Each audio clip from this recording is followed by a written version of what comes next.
All right. Welcome, everyone, to the Lead Generation World Conference in the UK. Although we're all remote, I am actually in sunny California.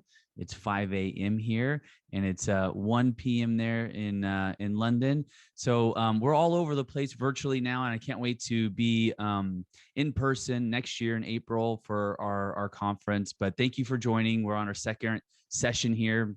We're joined with Ryan Berry of Cornerhouse Media. I'll let actually Ryan sort of describe a little bit more about what his company does. But we're going to be diving into optimization here in just a second. Before we get started, I do want to encourage you to ask questions. You can do it a couple different ways. You can do it within Zoom if that's where you're watching it. We'll see it and we'll ask. We'll get them addressed at the end of the session. If you're watching via the event app in Whova, you can put the questions in there and we'll see them as well. But please do ask questions. That's how we all sort of get even more out of the session when those questions are asked. So please engage. Otherwise, Ryan, I'm going to hand it over to you. And why don't you give a little intro and then take it from there? Michael, thank you. Yes, no, thank you so much. I'm feeling a little bit concerned that I have the blank canvas look behind me and you've gone for the logo and the wooden board. So that's something to think about next time, certainly. So I will do the intro as part of my talk. So I'm just going to share my screen now. Okay, should be able to see that.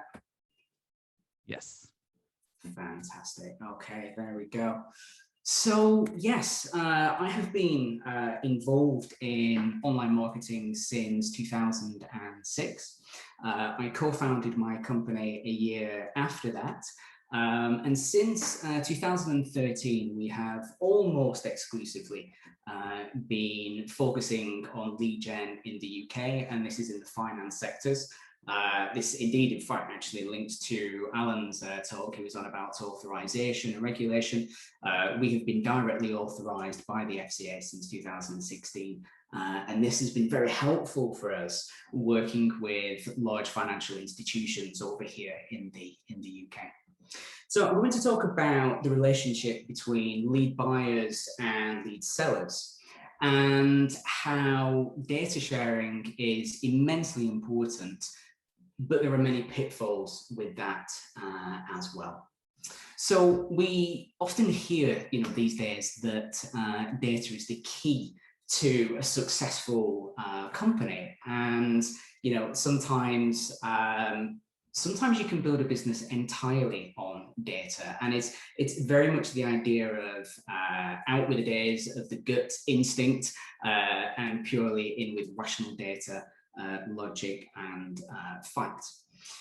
I think lead generation is no different to this, but I do think sometimes that even a single spreadsheet, we're not talking about cloud data, big data in that sense, can break the entire relationship with a lead buying client. And even more odd about this, as I said, this is not big data, a handful of Roman gods may indeed be the key to fixing this problem. So let's look at the expectations and the common ground that you need when working with a lead buyer. So we have found that lead buyers often fall into two types of buyer. They are either existing and experienced buyers of leads, and they would rely on these leads for growth or maintaining business volume.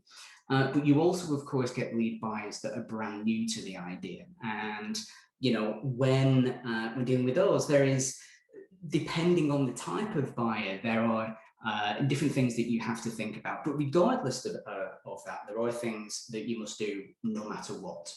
So looking at the guest list this morning, I actually wish I had not done that, but looking at the guest list, I can see that the experience here is quite high. So I'm not going to spend too much time on this point, but let's just quickly look at, regardless of whether a buyer is experienced or brand new, what the minimum expectations are that you really need to do.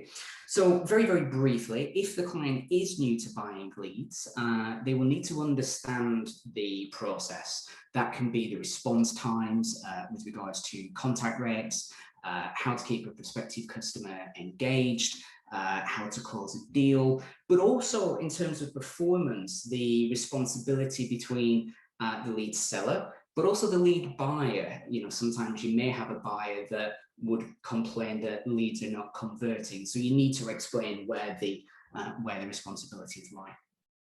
You also need to set the objectives for the lead buying relationship. Does the buyer, for example, want to focus on the sheer number of sales? Is it the revenue per sale?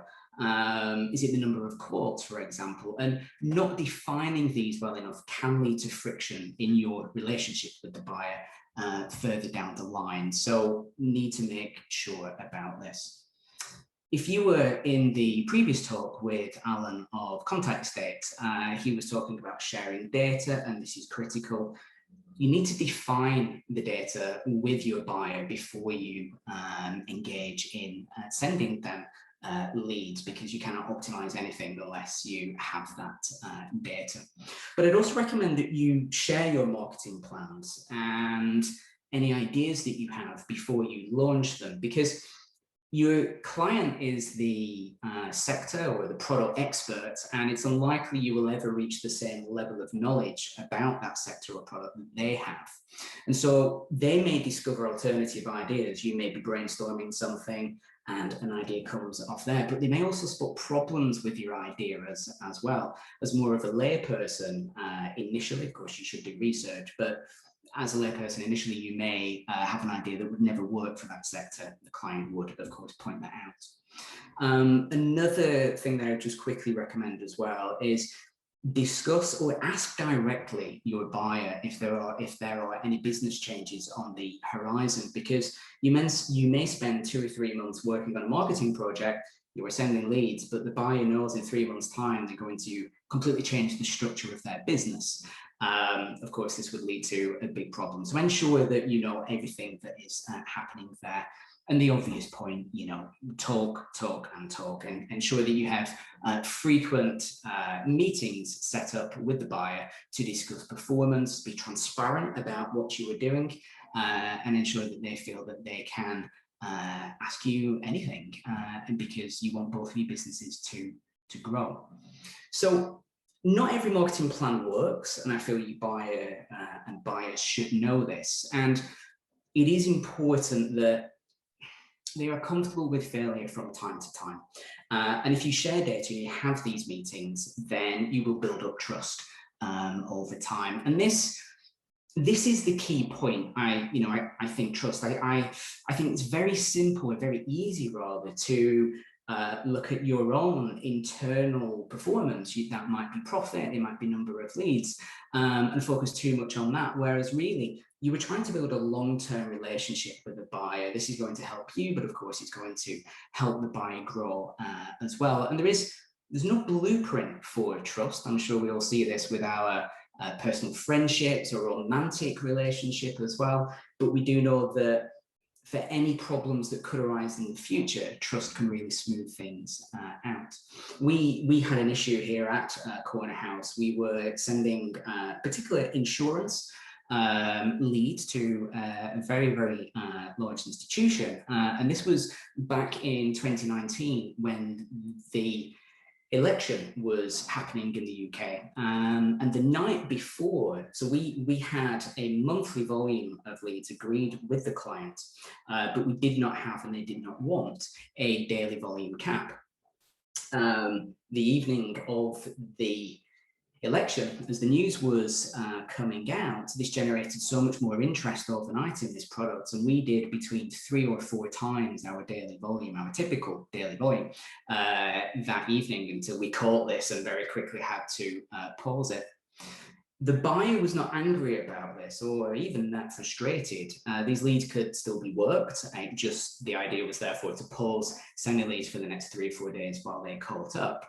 But for me, it was only because they were happy with the relationship that we had. And if we had been taking advantage of this client for a long time, I'm quite sure this would have been the last straw. But no, the trust that was there we were able to work through that.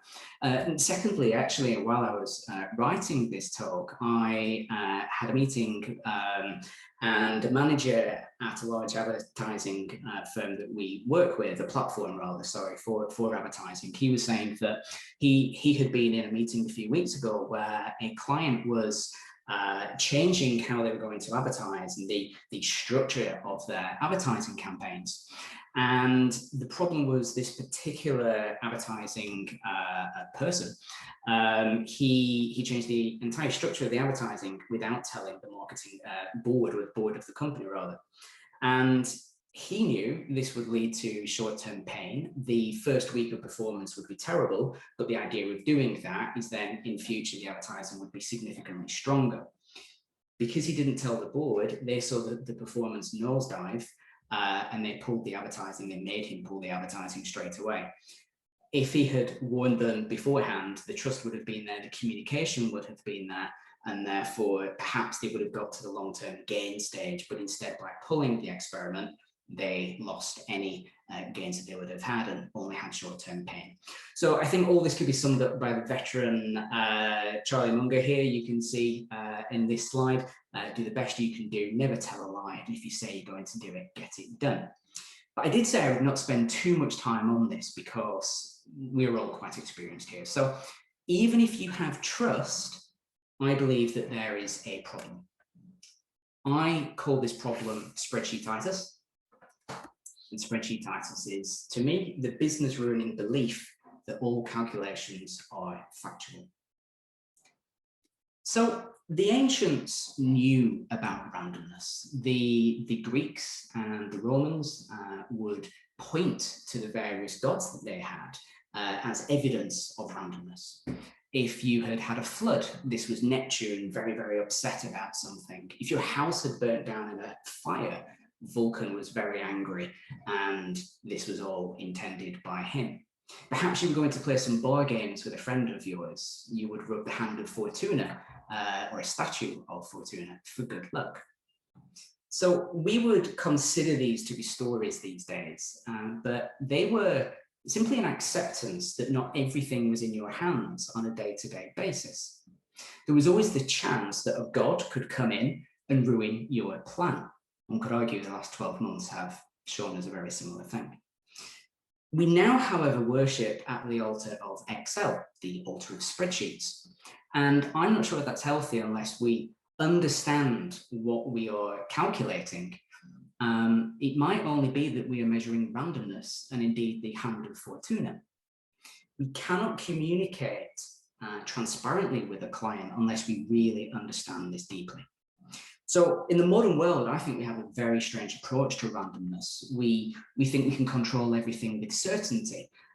We all like to say we are rational, we are logical, we boast of perhaps programming skills or spreadsheet skills.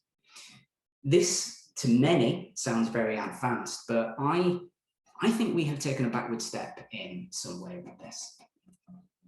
So let's take a look at why I talk about spreadsheetitis in this way and how we are inconsistent when dealing with randomness and the intuitive feelings that we have.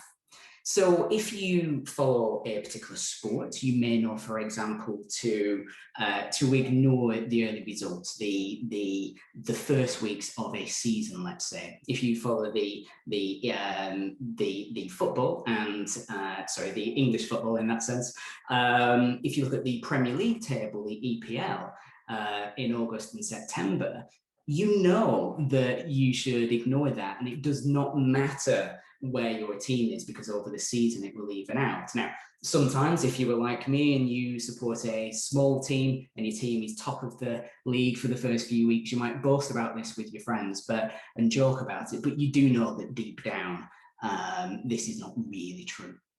You might, for example, if you follow Formula One, you would ignore the early laps of a race. It does not matter who is on pole at that point or who is leading. In business, particularly sales, we often talk about good days and bad days, which is, again, an admission that randomness exists, and perhaps a longer period of time would be a little more helpful for us. And we know to do this intuitively in the same way that the Romans knew that their bad luck was the result of the gods. So I think when talking about randomness, we would often look at flipping coins, and it is a very basic example. But if we, for example, flip a coin 10 times and we have 8 heads and 2 tails, we know that this is random chance, that those 8 heads are a fluke, not evidence, this is key, of a weighted coin. 100 flips would give us a better idea of the status of the coin, and 10,000 flips towards certainty whether the coin is weighted or not. But if we change the heads for leads and the tails for sales, we put them in Excel, we can often just simply believe this blindly, that the data is what Excel says. The fascinating thing about all of these examples is that as time plays out with this randomness, we write our own stories. And this is a human bias, the narrative fallacy at play. If we go back to the idea of the coin that I just said, it is an inanimate object. It has no skills, no talent. I've got to be very honest, as I'm giving this talk now, I feel that describes me very well also. But it will, when we flip this coin, it will land on a side, heads or tails, as we do so. But notice the language that we use. Let's say, for example, after 7 heads in a row, and people would be saying, well, that's very, very strange, seven heads in a row, it's incredibly unlikely. But then we get 3 tails, we would be inclined to say that tails is catching up. There is no such thing as catching up. There's no tally in the universe to say that it should be perfectly evened out in a short window of time. Every flip is independent to the previous flip. And what we really mean to say is it is not catching up, but it is regressing to the mean. It is eventually going to get to the average of perhaps what the coin should be doing, equal heads, equal tails. We do this in sport. We apply this narrative fallacy on a frequent basis. So again, I want to take a look at soccer, football, and look at the idea of a streak or individual performance.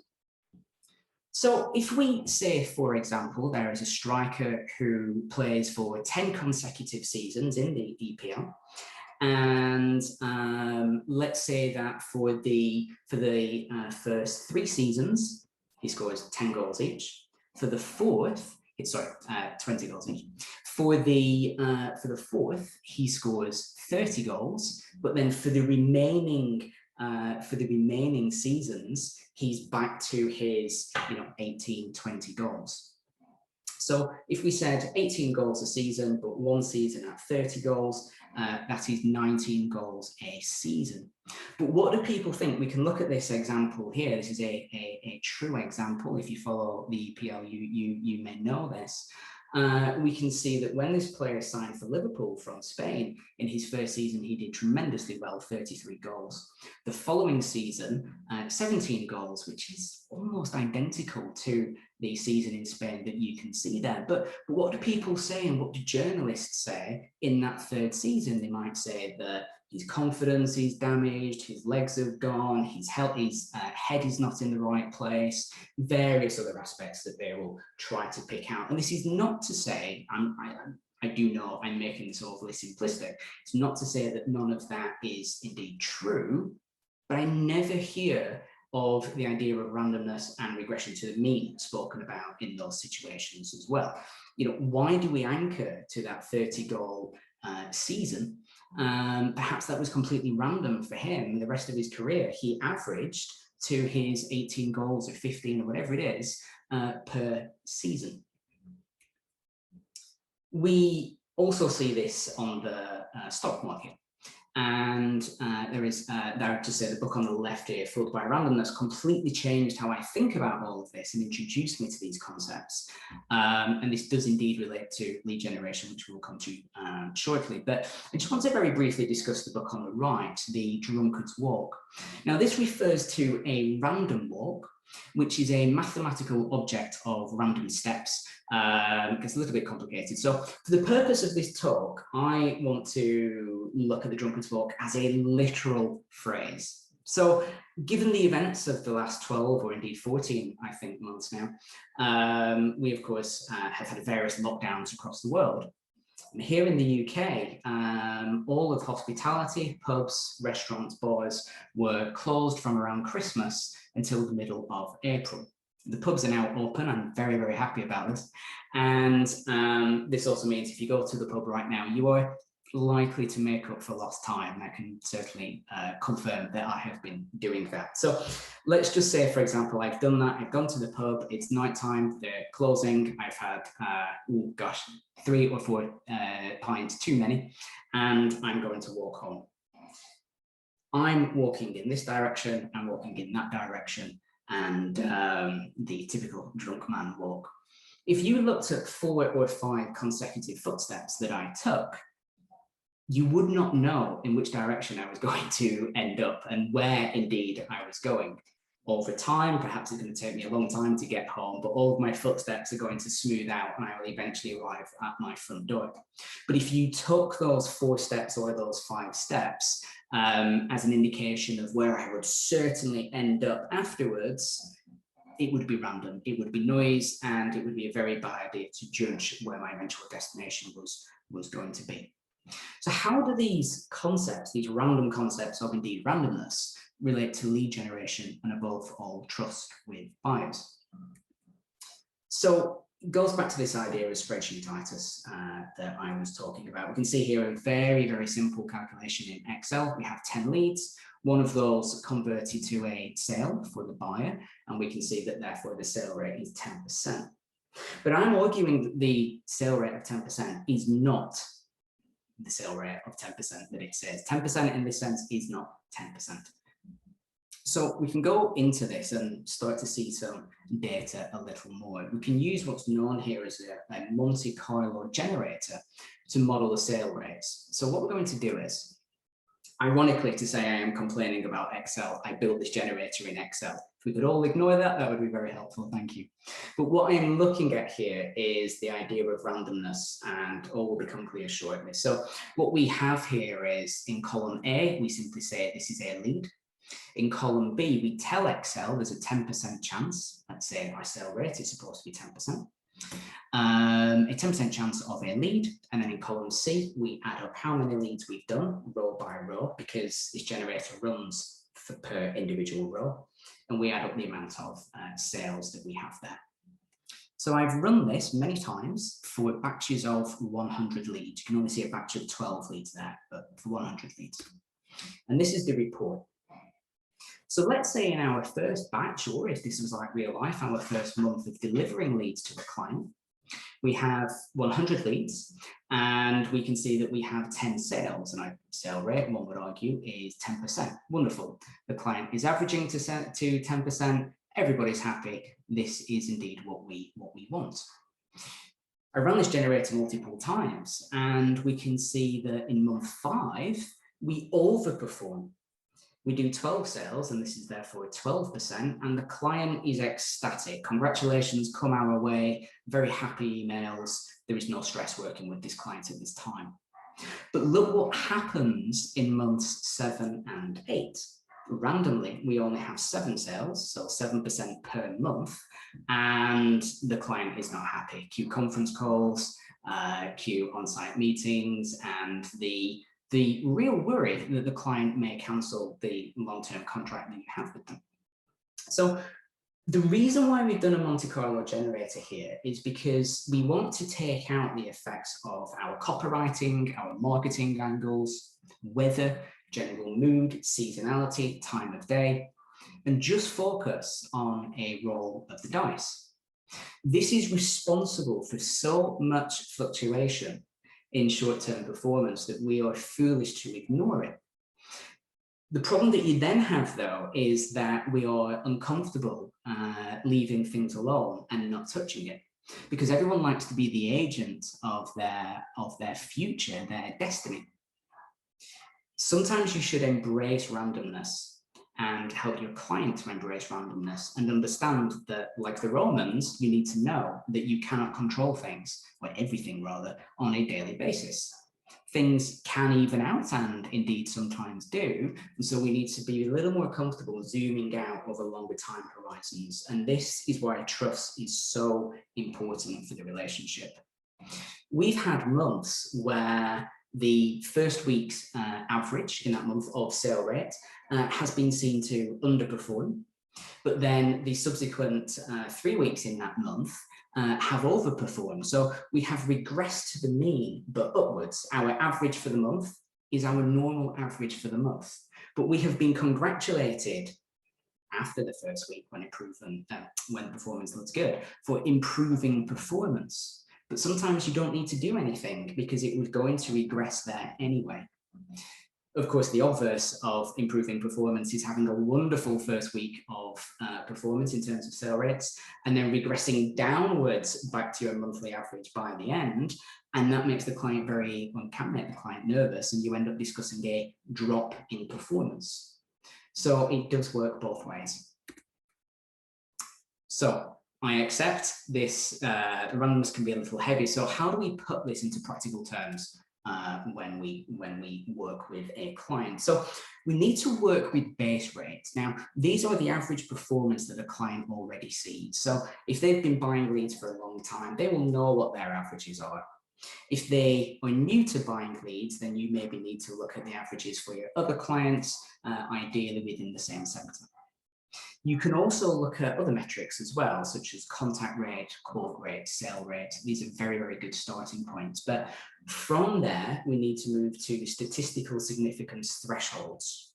We cannot avoid or ignore these, no matter how boring, and it is, and frustrating that sentence sounds. We're going to come to that very briefly in a moment.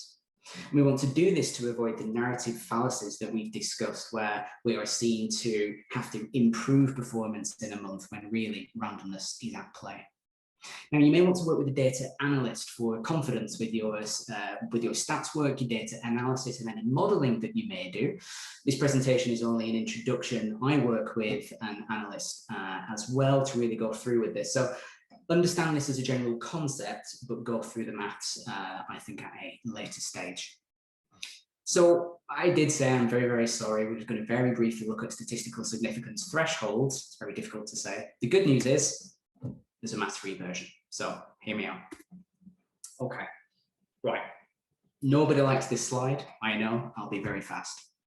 What we're looking at this is a calculator for an A/B test. And what we are basically saying is, if our average conversion rate is 10%, how many leads would we need to know that our performance is 20% within, so 40 in a way, 20% either side, of the 10% that we need. Now, because this is an A/B test, this is saying we need to send over 3,500 leads to truly know that our 10% really is 10% plus or minus 20%. It also means really, because it is an A/B test, we are the A of this, and the client perhaps has another 3,500 leads from elsewhere or historical performance, perhaps, although that is less accurate, to really understand that there is a difference or parity between your performance. So again, this is worth discussing with an analyst because you want to avoid randomness here, and this is going to be very, very important. I did promise that we would have a version without maths. So let's just do a quick thought experiment here. So let's say, for example, your client's target sale rate or average is 2%. You have sent 100 leads and you have 1 sale, therefore it looks like 1%. The thought experiment is to basically say, what would 1 more sale or 1 less sale look like? If it dramatically changes the sale rate, so instead of going from 5.1, it nudges to 5.2, that's okay. But if it dramatically changes it, 1% here, we have another sale that's now 2%. If it dramatically changes it, we are nowhere near significance. And it's very, very important to wait and ensure that the client can be patient. I do think that you may be thinking as you are listening to this, Ryan, there is no way on earth the client is going to be happy buying 3,500 leads without analysis. Fine, you are absolutely correct. The problem that we have is statistical significance does not care what the client wants in that regard. So we need to look at this with a different angle. So for this, we can look at the idea of proxy metrics. Now, a proxy metric is another indicator that we can use to maybe say how performance would be with another metric. So the rule of thumb here is that the larger the conversion rate, so let's say, for example, contact rate at 50% or 60%, that needs significantly fewer leads to be certain that you are within the right area, 50%, 60, something like that. When it's a very low number, 1%, 2%, as you've already seen, you will need thousands and thousands of leads. So I would look at any proxies you can use. Contact rate is a good one. Quote rate, perhaps the most qualified lead and the rates of those. Ensure that those are in the region that you need. You may only need 300, 400, maybe 500 leads to be confident that you're in the right area there. And this is very, very important because there are too many hours wasted on this idea of randomness. There are too many meetings over improving performance or discussing the averages when ultimately we just need some patience and wait to see how time evens out. And I just would like to point out that if you do find a client that understands and respects and embraces these ideas, then Fortuna is definitely smiling upon you when your look is absolutely there. So for all of the concepts we have discussed, when we're working with a client, how do we do this in practice? Okay, so if any performance analysis is going to be undertaken, you must ensure that your client uses the same methodologies everywhere and factors in all metrics. It's no good, for example, comparing the sale rate of one supplier to another supplier if that supplier has a better refund rate or indeed a worse refund rate. It is worth sometimes calculating if there is a single performance metric that you can use that factors in the various aspects there. I know that Alan, in his previous talk for Contact State, if you were watching that earlier, talks as well about compliance and risk. And sometimes it is a good idea to look at this in a performance context as well. So let's say, for example, your leads are a little more expensive than somebody else's that your client buys from, but you are more compliant and therefore there's less risk, then it may be indeed worth looking at that in a more of a financial metric way as well. So we want to reduce the client's goals to first principles. The client therefore wants compliant leads and they want to make a profit from these leads and ideally at a sustainable volume. You will find initially that many clients will focus on the raw cost of the lead. It's £10, it's 30, it's 50, rather than how much it costs them to acquire a sale. So it is worth always bringing that up with them and making sure that they truly understand it, because cost per sale as well is not just sales over leads. There are so many aspects, as we said, like compliance. Do ensure that you have a conversation about the maturity of these leads as well. Sometimes, if a client is buying leads that on average, because it's a long sales cycle, take 2 months to convert, that's going to change how you analyze your data, and that needs to be understood. And I think the final point here is you do need to stay focused in your meetings with your client, but do not blind them with marketing terms, because it's very unlikely that your client, hence buying leads to fix a problem, will have a strong knowledge of marketing and indeed a marketing background. Even if this is a large corporation with a marketing department or more than one, the person you are speaking with may not have that experience there. You will find often that when you are speaking to a client that, this is a very brief side note on this, but again, as I said to you, they'll be focusing very much on cost per lead. It may also be channel specific. They may have heard from a competitor or a friend that a very particular channel of lead works well, and different channels can be pitted against each other rather than a full funnel approach being used. So that buyer may want native leads over search leads. They may see search leads as more expensive. Even if you look at the raw costs per lead, that may be true, but the cost per sale may be significantly cheaper for the search leads, and therefore they do need perhaps training or educating on that point. And I just want to just make a quick note on this, about this. Our industry needs to change its approach on this, in my opinion. We are very channel focused, and I don't think there is such a thing as a native lead or a search lead. There is a customer at the given part of a funnel. There is a customer with a given amount of purchase intent or quote intent, let's say. We can categorize certain channels as top of funnel, bottom of funnel, maybe somewhere in between. But to reduce a lead only to the channel itself seems a little bit too reductive for me. And certainly in my personal life, I've never been into a shop where, if we use the advert on the bus here, where I've gone into a shop, bought a product and been told that my revenue perhaps from the sale is not as good as another customer in that shop, simply because the trigger for me was seeing an ad on the side of the bus. We need to change how we think about this. So putting it together, we need to really understand that we are in this for the client to be profitable, the client to be compliant, and the client to be happy, and we want a long-term relationship.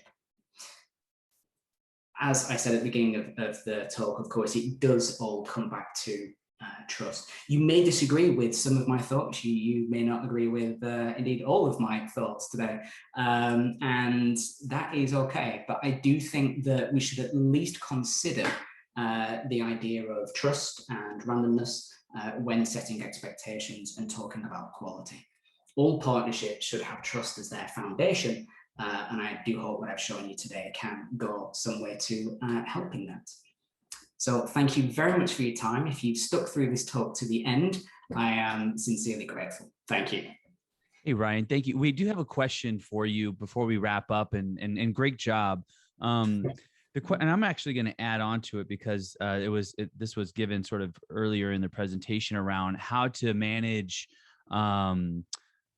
test budget constraints with statistical relevance, right? So you talked about having a certain amount of, obviously statistical relevance, with volume. How do, but sometimes a partner doesn't want to, or a buyer doesn't want to necessarily invest in that large of a budget to start. How do you sort of manage that? And then my sort of follow-up kind of question is that, you focused on cost per sale, but my guess is that there are other, items that could sort of go down the funnel of maybe contacting, contacts or some other items that could be maybe more statistically relevant without spending as much money. So what's your thoughts? Absolutely. On that? So this is always going to be the problem a little bit, where of course the higher the budget is to test, in effect, the more the client is spending. So it's very difficult starting on day one. What you can find, though, if you have multiple clients for the same product, is at least looking if you are in the average performance for each one. So it's almost dividing a budget that you are testing between each client. And in that sense, the more clients, the better with that. But I do think that the idea of the proxymetrics is probably key there, and explaining to the client that, look, we are all aiming here, the lead buyer, but the lead seller for the first month, the first 2 months, maybe to break even, but this is a 12-month project or a 3-year project, and it will be worth it.